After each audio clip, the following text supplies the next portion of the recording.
Merci de nous rejoindre sur Chérif La Télévision. Fidèles téléspectateurs, bonsoir. Bienvenue dans cette édition.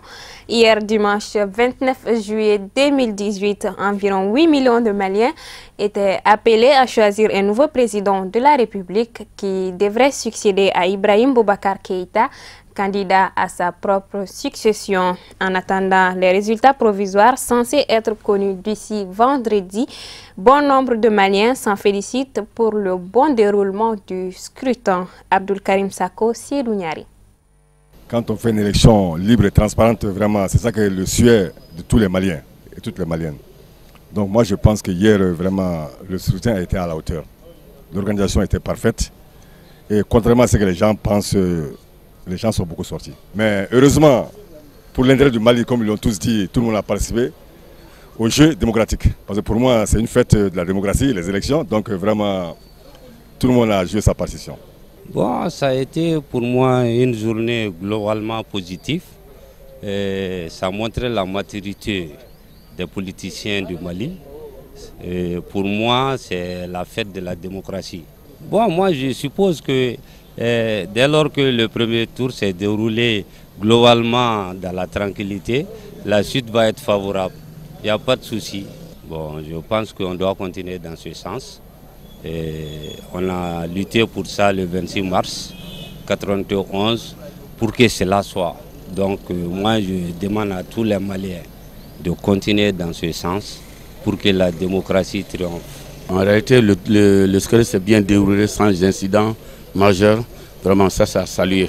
Cela me démontre que vraiment le Mali a, dans tous les cas, depuis 1991 à aujourd'hui, il y a une certaine maturité politique. Les gens, c'est vrai, les gens ont eu peur pendant tout ce temps-là par rapport à des incidences qui, pour eux, devraient avoir lieu. Mais malheureusement, nous sommes très contents du fait qu'il n'y a rien eu de cela.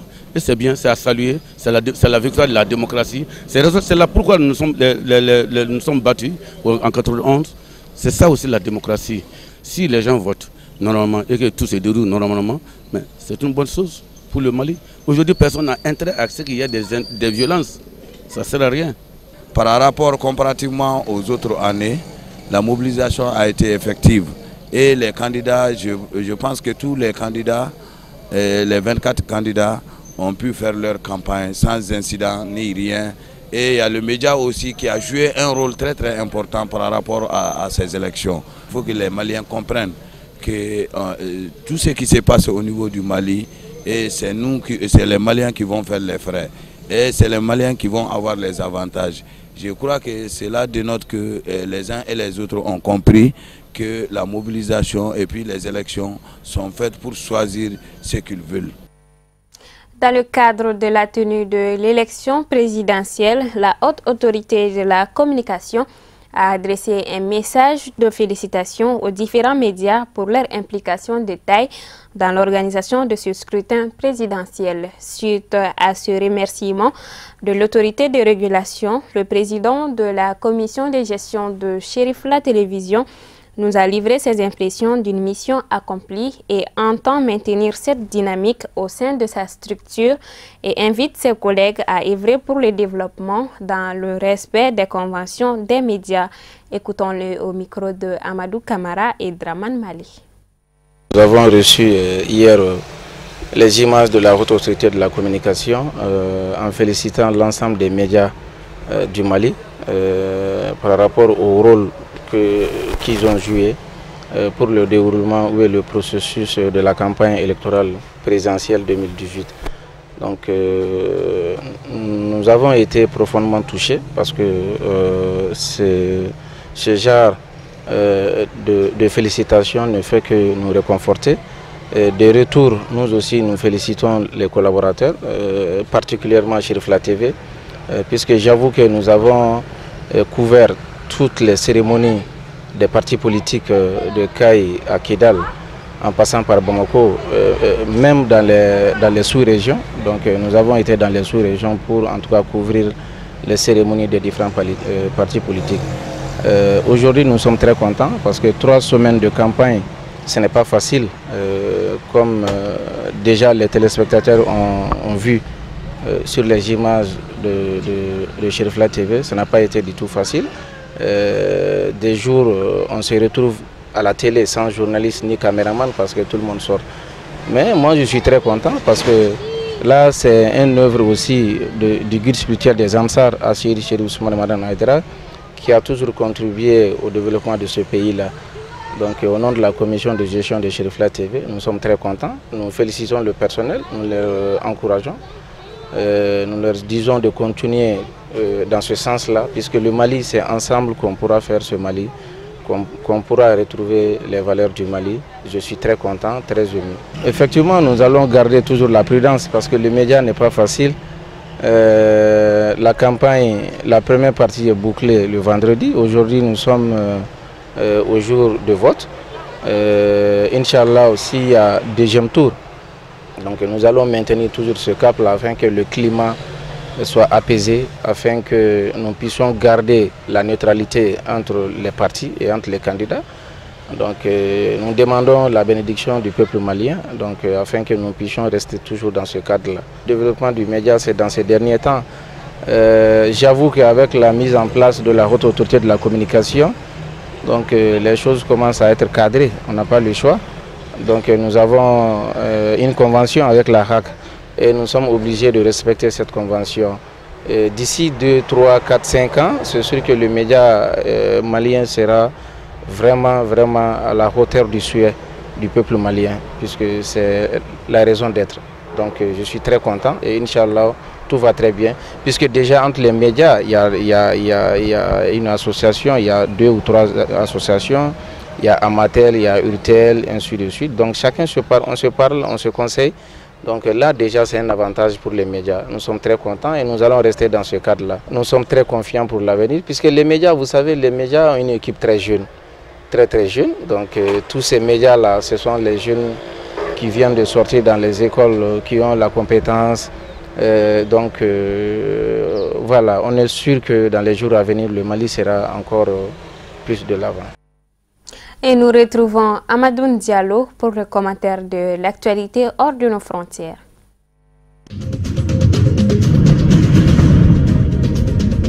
Le leader du mouvement pour le changement démocratique, MDC, Nelson Kamisa, a assuré samedi que son parti sera le prochain gouvernement, ajoutant « Nous serons les gagnants sans aucun doute ». Nelson Kamisa joue la carte du changement tout en essayant de rassurer les sceptiques. « Vous êtes en sécurité entre mes mains », a-t-il affirmé cette semaine à ses partisans. Ce dernier n'a cessé de critiquer avec constance et pendant toute la campagne l'impartialité selon lui des médias et de la commission électorale.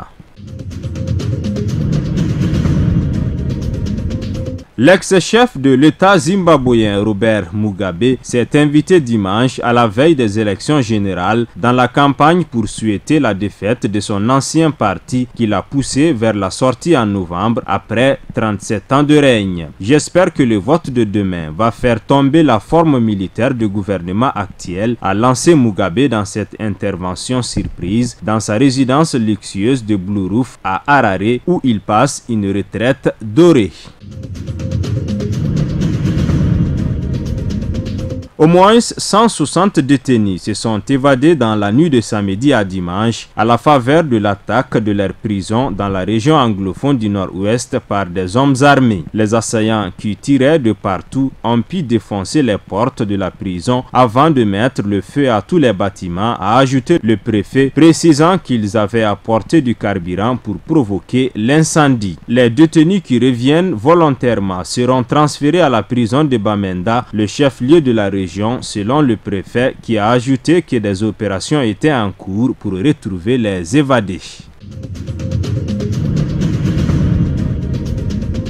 Le roi Mohamed VI a longuement évoqué dans un discours télévisé prononcé dimanche soir la question sociale au Maroc, exhortant le gouvernement à adopter des mesures d'urgence, notamment en matière de santé et d'éducation. Mohamed VI a pointé du doigt les programmes de soutien et de protection sociale qui empiètent les uns sur les autres, pêchent par manque de cohérence et ne parviennent pas à cibler les catégories effectivement éligibles. Il a ainsi appelé à accélérer la mise en place d'un système national d'enregistrement des familles qui pourront bénéficier des programmes d'appui social, invitant le gouvernement à entreprendre une restructuration globale et profonde des programmes existants. Les 13 jeunes gens tués dans la nuit du 22 au 23 juillet sont bien morts dans un commissariat de Brazzaville. Le gouvernement qui avait d'abord affirmé le contraire l'a reconnu jeudi. Il ne s'est rien passé au commissariat, avait répondu le porte-parole du gouvernement Thierry Mungala. Deux bandes se sont affrontées de manière très violente sur la voie publique avec toutes sortes d'armes blanches comme au moins une arme à feu qui a été retrouvée. Et cet affrontement a entraîné la mort de plusieurs hommes, hélas, avait-il alors expliqué.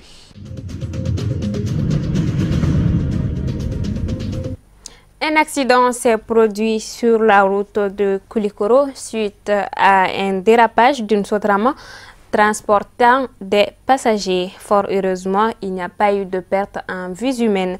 Le commissaire principal du commissariat de Moribabougou et les autorités communales se sont vite rendus sur les lieux de l'accident.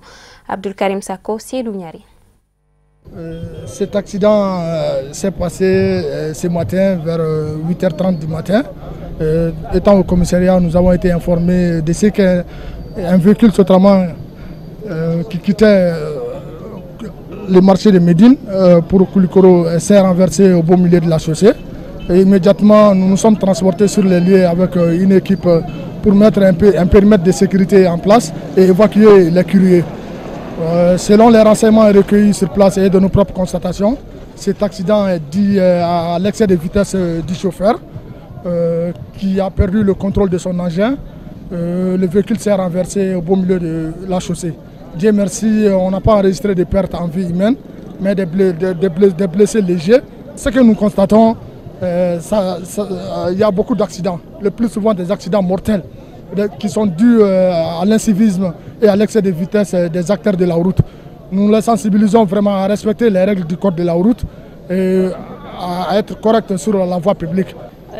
Le goudron, on était content par rapport au goudron. Mais vraiment, il y a les engins, il y a des accès de vitesse sur le goudron. Donc on demande à l'État de voir tout juste qu'est-ce qu'il faut faire, comment il faut faire pour que au moins les véhicules qui sont en accès de vitesse, qu'est-ce qu'il faut prendre des précautions par rapport à ça. Sinon le goudron est là, on n'a même pas fait l'inauguration du goudron, là on est aujourd'hui. Mais il y a tellement d'accidents sur le goudron. Donc vraiment, on demande à l'État de prendre des précautions par rapport à ça. Un mot de sport avant de boucler cette édition. Le Kara de Brazzaville a battu le Djoliba AC par un score de 1-0 lors de la 4e journée des phases de poule de la Coupe de la Confédération africaine de football. C'était le dimanche 29 juillet au stade Massamba Demba de Brazzaville. Issouf Koulibaly pour le commentaire. Vainqueur lors de la 3e journée de la Coupe de la Confédération africaine de football à domicile par un score de 2-0, les Rouges de Heremakonon se sont inclinés face aux Congolais de Kara de Brazzaville. Très remontés, les hommes du coach Christophe Ousmane ont revu leur stratégie. Pour mettre en pratique ce chemin, les Congolais sonnent la révolte dans le camp adverse et ouvrent le score à la 14e minute par Racine Luamba. 1-0, c'est le score à la mi-temps. À la reprise, les Rouges tentent de revenir dans le jeu sans succès.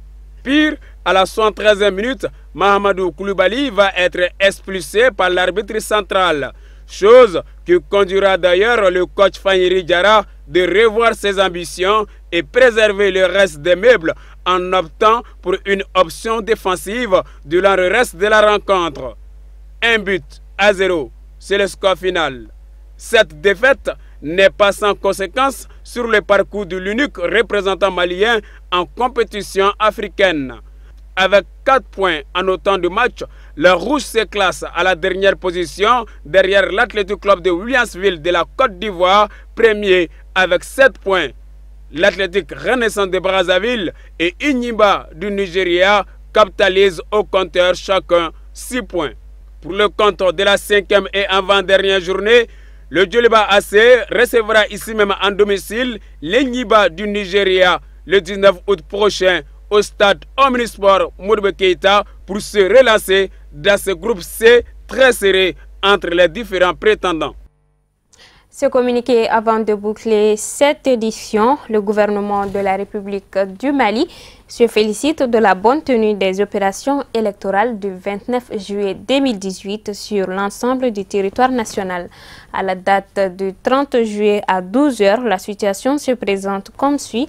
Le vote n'a pas pu avoir lieu dans 716 bureaux de vote pour diverses raisons, soit 3,11%. Dans tous les 22 325 autres bureaux, soit 96,89%. Le vote s'est globalement bien déroulé et dans les conditions satisfaisantes. Ce bon déroulement, nous le devons à la maturité politique du peuple malien et au sens républicain et hautement patriotique des candidats qui ont mis le Mali au-dessus de toute considération partisane. Le gouvernement tient à les féliciter, les remercier et les rassurer qu'il continuera à mener le processus dans l'inclusivité et la plus grande transparence. Le gouvernement félicite aussi les observateurs nationaux et internationaux pour leur engagement pour le bon déroulement du scrutin. Le gouvernement félicite également tous les administrateurs civils et les forces de défense et de sécurité maliennes, les mouvements signataires de l'accord pour la paix et la réconciliation, ainsi que les forces partenaires pour leur professionnalisme, permettant ainsi le déroulement des opérations de vote dans le calme et la sérénité. Le Premier ministre invite tous les acteurs politiques et l'ensemble des citoyens à rester sereins et calmes pour conserver, voire renforcer le climat de paix et de convivialité qui jusque-là a caractérisé le processus électoral en cours pour que notre pays et sa jeune démocratie relèvent ce défi et en sortent ainsi grand et plus fort que jamais. Bamako, le 30 juillet 2018. Fin de cette édition. Merci de l'avoir suivi. Bonsoir à tous.